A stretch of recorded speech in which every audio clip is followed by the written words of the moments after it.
Bonjour, je m'appelle Igor Vitali, je suis psychologue et je vous souhaite la bienvenue dans ce module intitulé Les neurosciences de l'alimentation. Ce module fait partie du projet Erasmus+, pour la promotion du tourisme culinaire et de proximité dans les zones rurales. Vous apprendrez ici à tirer parti des neurosciences et de la psychologie pour améliorer votre offre et comprendre les zones rurales. Ce module est conçu pour toutes les activités touristiques proposant une offre culinaire et donc pas uniquement les restaurants mais aussi les hôtels ayant des services de restauration et toute autre forme ou activité proposant ce type de service. Peut-être proposez-vous, vendez-vous une matière première, un produit de votre région que vous souhaitez valoriser lors d'événements ou d'attractions touristiques.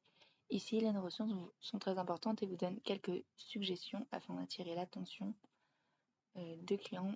Mais ce que nous allons vous apprendre ici, c'est comment le faire avec éthique et une vision des choses durable.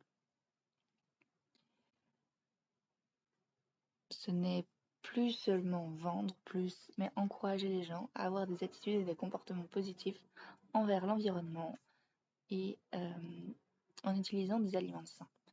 Cela est essentiel car comme vous vivez dans des zones rurales, vous pouvez profiter et tirer parti de l'environnement dont vous disposez. Tout d'abord, laissez-moi vous parler des types de durabilité que vous devez inclure dans votre offre. Il y a la durabilité environnementale qui est très importante car l'une des ressources de votre région est de garder votre environnement sûr, sain, propre, beau. Et cela n'est possible que si vous prenez soin de cet environnement, que vous suivez les directives, notamment européennes, qui protègent cet environnement. Il y a des documents importants que vous devez prendre en compte pour améliorer votre région, comme le Pacte vert européen, qui a pour objectif d'atteindre la neutralité carbone d'ici 2050. Les activités touristiques ont une grande responsabilité dans cet objectif.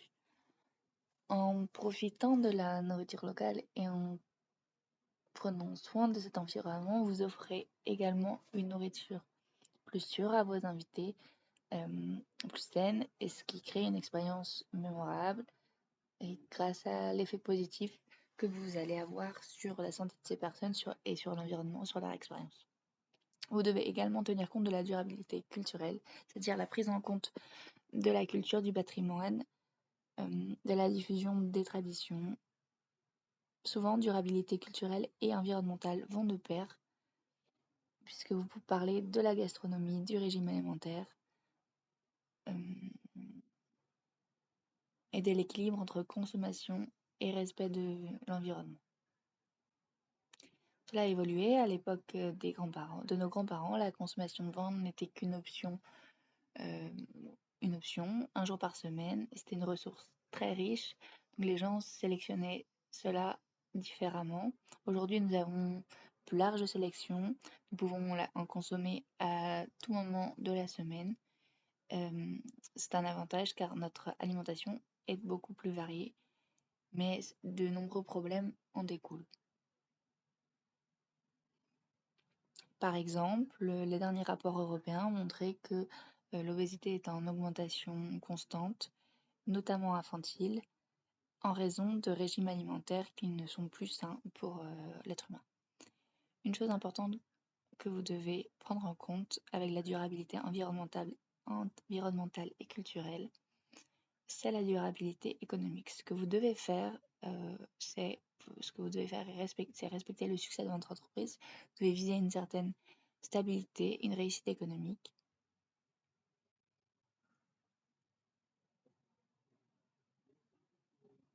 La prochaine fois que nous parlerons, nous essaierons d'expliquer comment la neuroscience peut expliquer certains comportements alimentaires.